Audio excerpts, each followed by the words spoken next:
సదాశివసమారంభాం శంకరాచార్యమధ్యమాం అస్మదాచార్యపర్యంతాం వందే గురుపరంపరాం.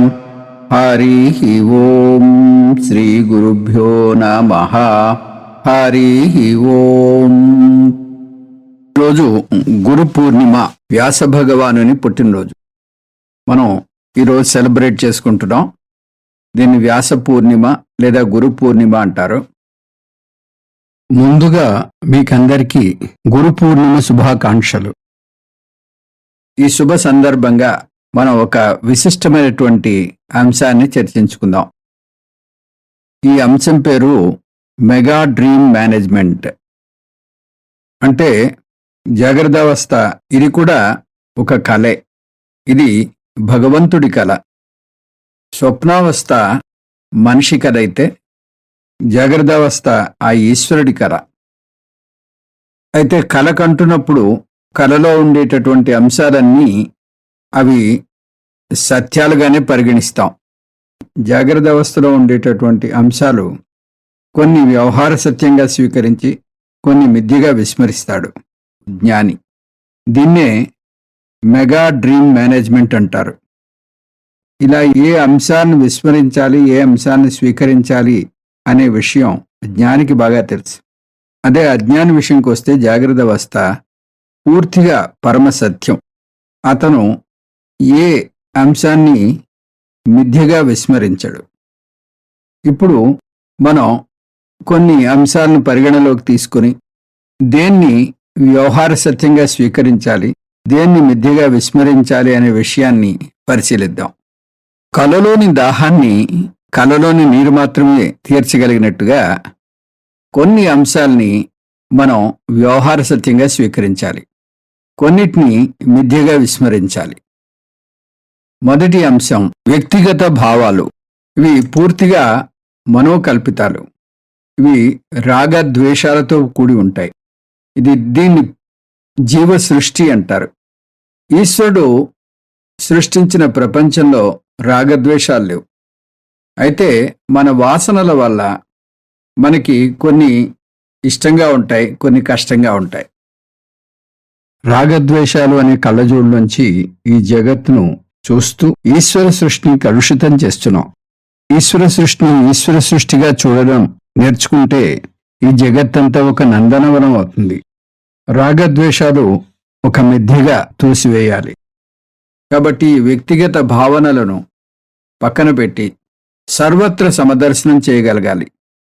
అలా చేసినప్పుడే అన్నింటిలోనూ ఆ దైవత్వాన్ని చూస్తాడు జ్ఞాని.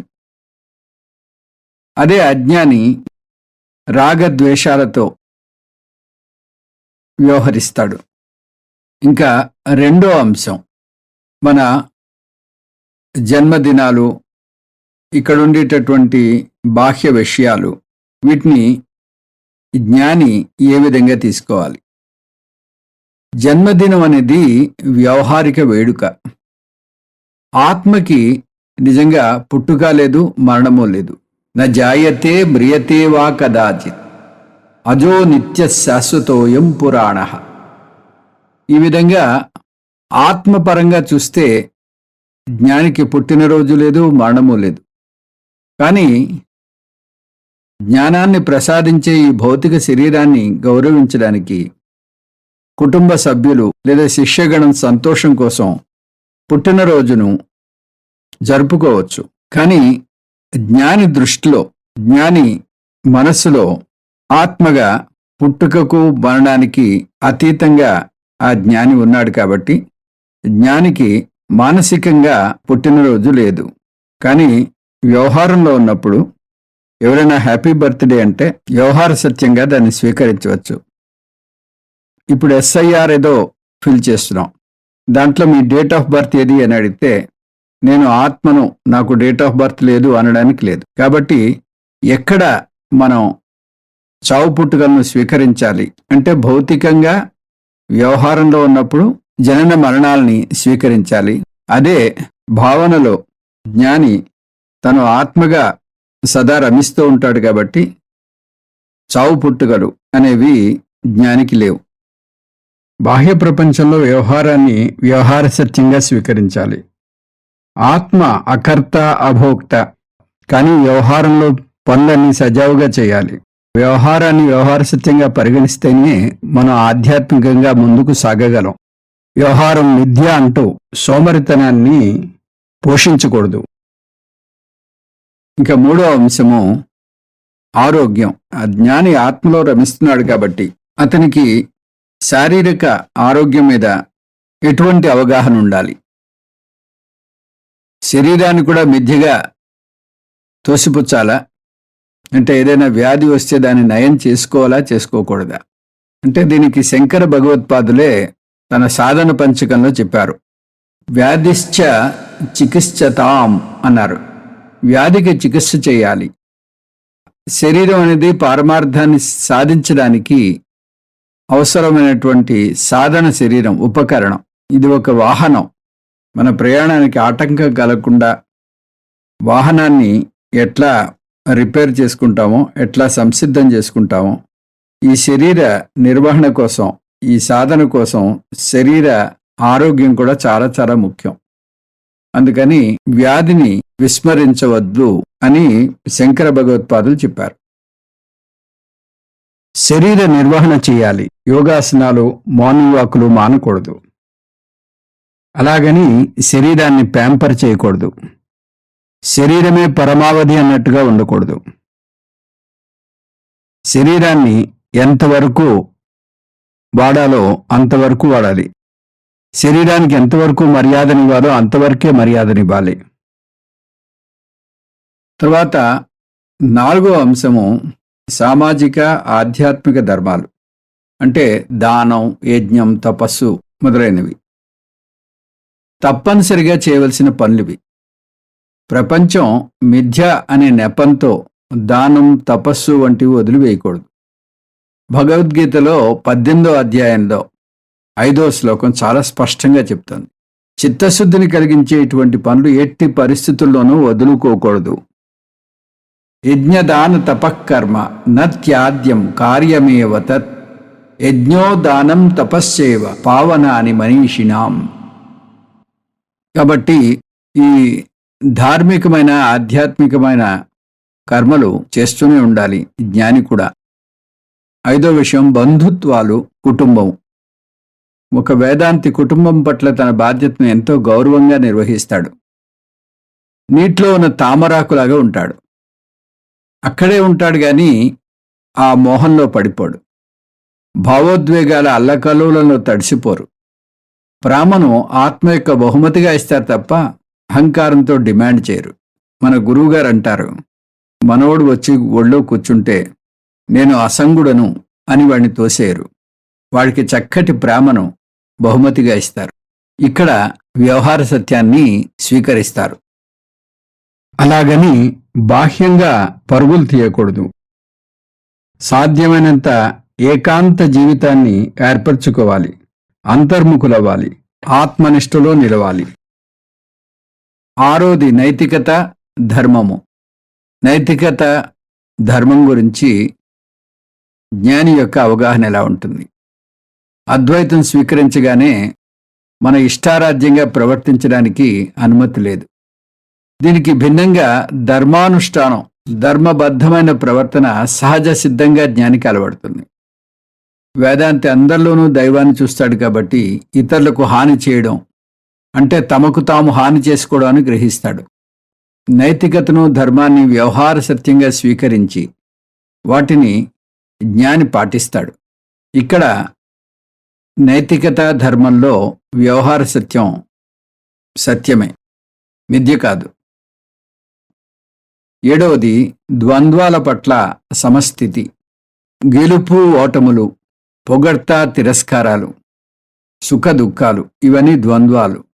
ఇవి కేవలం అహాన్ని మాత్రమే ప్రభావితం చేస్తాయి, ఆత్మను కాదు.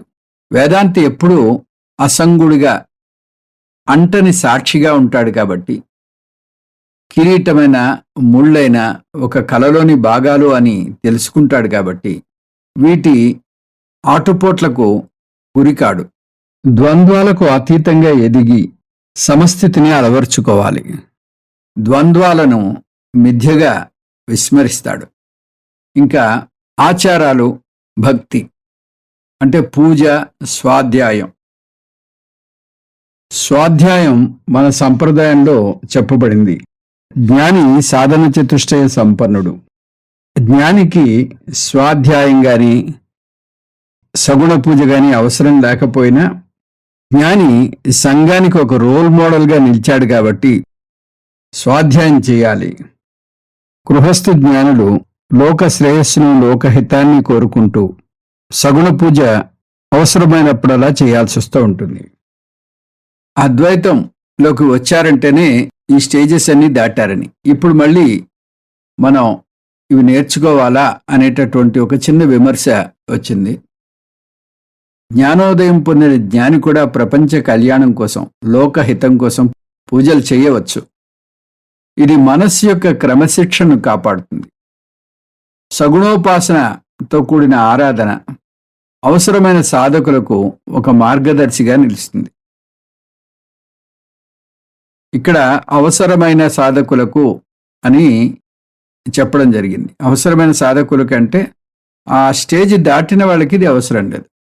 ఆ స్టేజ్ దాటనంత వరకు ఈ సగుణ పూజ అనేది ఉండాలి అని గురువులు కూడా చెప్తూ ఉంటారు.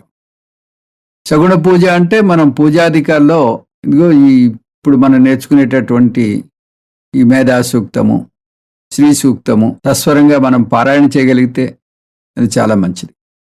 ఇప్పుడు మనం కొన్నింటిని మిథ్యగా విస్మరించాం, కొన్నింటిని సత్యంగా స్వీకరించాం. అయితే సాధకుడికి ఏదైనా ఒక గోల్డెన్ రూల్ ఉందా?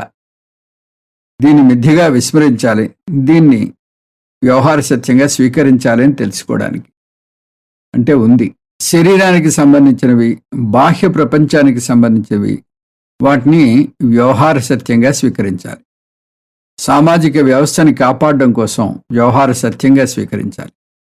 ఇంకా మనస్సుకు, అంతర్గతమైనటువంటి ఆత్మకు సంబంధించి మిథ్యగా భావించి విస్మరించాలి. ఇది ప్రశాంతతను, సమస్థితిని కాపాడడానికి తోడ్పడుతుంది. భావాద్వైతం సదా కుర్యాత్, క్రియాద్వైతం కర్హిచిత్ నకుర్యాత్. భావనలో ఎప్పుడూ అద్వైతం కలిగి ఉండాలి, క్రియలో ద్వైతమే ఉంటుంది. క్రియలో అద్వైతాన్ని ప్రదర్శించడానికి ప్రయత్నించకండి.